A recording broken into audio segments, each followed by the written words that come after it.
It's that time of the year again, the best time of the year. No, not Christmas, Easter, or Thanksgiving for the 2% of Americans watching this. No, not even the Queen's birthday could hold its own against the festive season that has just begun. Yeah, it's Bachelor season.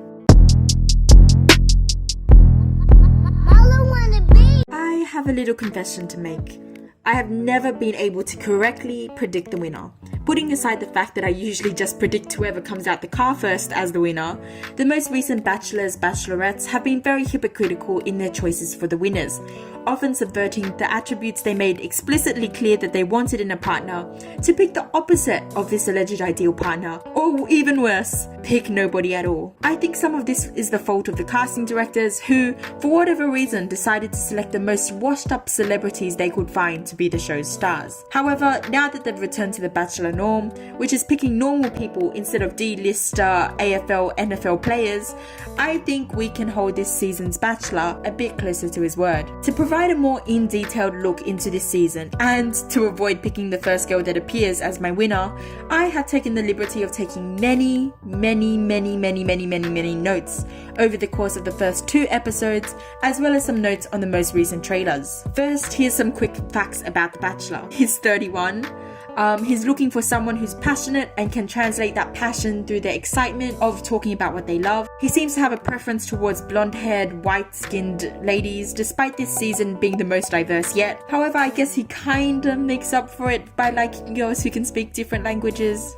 Kinda. Career-wise, let me think. I wonder what he could be. Jokes, he's an astrophysicist, if that wasn't pushed into the audience enough already. We should keep some things in mind before I get into my notes though. The Bachelor is portrayed as the guy everyone wants. That's the whole point of the show. Which of these beautiful girls will end up with this intelligent, charming, flirty, whole package perfect Matt? So it's very unlikely that 1, the winner will be a villain, 2, the winner will have a bad edit, and or 3, that the winner will be somebody who has had confessionals that either shit on other contestants or confessionals that overly focus on drama events in the mansion. The winner has to be portrayed as wife material, someone who is, for a lack of a better word, worthy of Matt. Now that that's out of the way, let's take a detailed look at our contestants in the order of their entrance out of the limo, skipping over the ones who have been eliminated thus far. First out of the limo, and my family's predicted winner, mainly because she was the first girl out of the limo, Eleanor.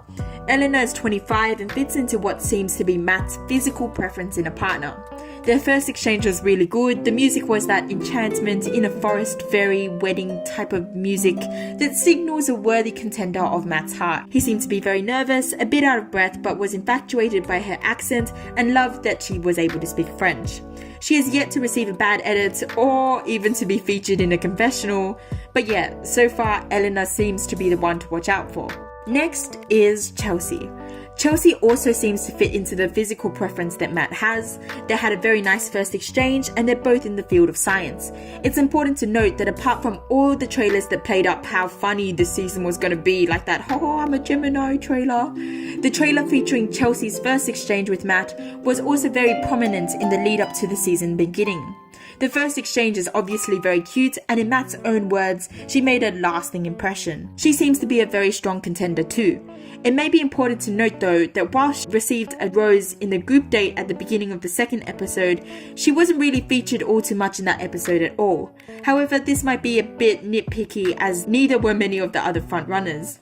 Next, we have Abbey, who is 23. Whilst Abbey was featured very heavily on that I'm a Gemini ad, I think we can skip over Abbey as our final 4, or at the very least, she's definitely not the winner. Abbey is very young, and not saying that she won't make it because of her age, because from the trailers we can clearly see that she ends up gaining a kiss somewhere down the road, but we have to keep in mind the fact that Matt is 31 and definitely ready to settle down. Abbey also has featured in a lot of confessionals, especially ones to do with the current drama in the mansion, and the music on her first exchange was the first to deviate from that enchantment type music to a more curious type of tune. Whatever it was, it definitely wasn't the enchantment tune. I think she'll make it far, but I'm 95% sure she won't be the winner.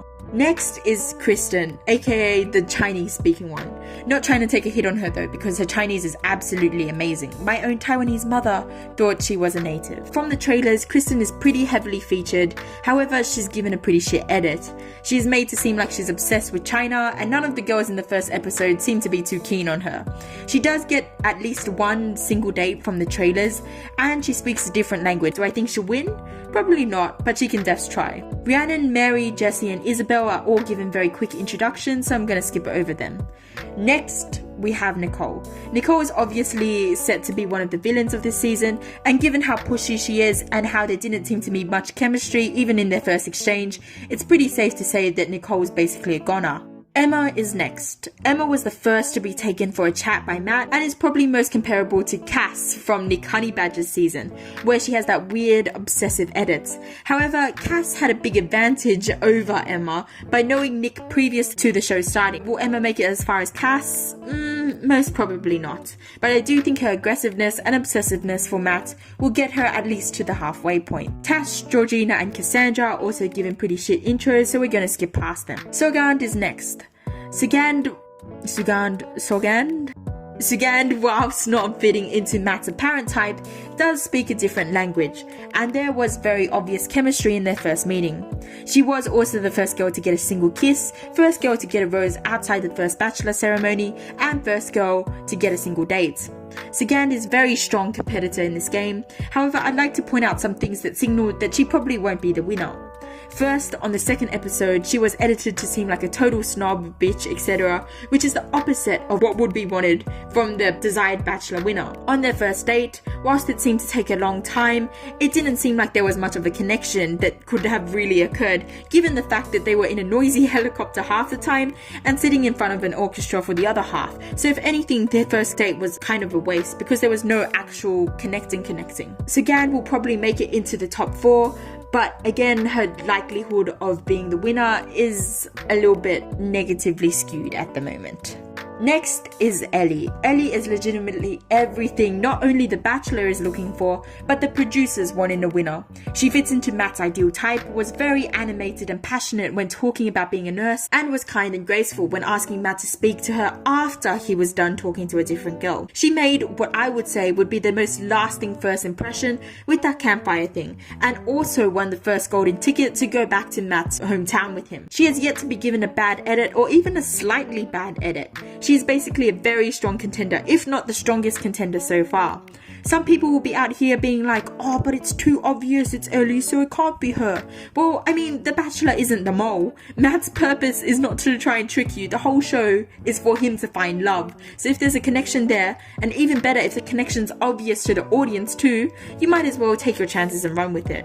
Post-introduction, I noted every single notable edit/interaction with Matt during the cocktail night and towards the rose ceremony, and as we can see, Ellie also dominates the list of interactions. Then we have Rachel, but given her most comparable previous season contestant is Vanessa Sunshine, we can safely say right now that she won't be getting too far. Final 4 predictions: Ellie, Eleanor, Chelsea, and possibly Sugand.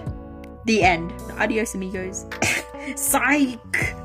Bachelor decided to pull a cheeky one on us with introducing some girls the second night. This seemed like a bit of a weird angle to pull with the them versus us thing when the new girls were literally introduced the next night. The old girls are basically as new as the new girls, so that's a bit yikes on bikes. Anyways, out of the new girls, as we can see from my notes, there's really only 2 girls who can seem like they can go the distance. First, there's Julia, 28. She had a very long first exchange with Matt. Matt said that he was looking for a best friend, and she literally took those words right out of his mouth into her introduction into the mansion. She was also given the first rose at the second rose ceremony. During the first exchange though, Matt does seem as though he is more interested in the paper in front of him rather than Julia herself, so that could be something interesting that should be signposted. But then again, there was also that cutesy music, so I'm not really sure where to place her. And also Monique, who's 26. Monique comes across as a possible villain, especially given her character's resemblance to Kat from the previous season, who, being an independent business owner, may or may not be on the show for the right reasons. They had great chemistry though, and she definitely fits into his physical type, but given that the music isn't that fairy dairy up over the rainbow type, I don't know how far she'll go in the season. Rennie, Jessica and Nikki kind of fade into the background of the new girls still remaining as their intros were really short. Final four is still looking like it'll be Ellie, Eleanor, Chelsea and possibly Sigand, maybe not. As for who I think the winner will be, at this current moment it's definitely between Ellie and Chelsea. However, I would be lying if I said Ellie wasn't a clear frontrunner. I might update this video as the season progresses, but for now my bet's on Ellie, which is very interesting given that before the season started, she was my least likely to win. But yeah, that's all for this episode. Adios amigos.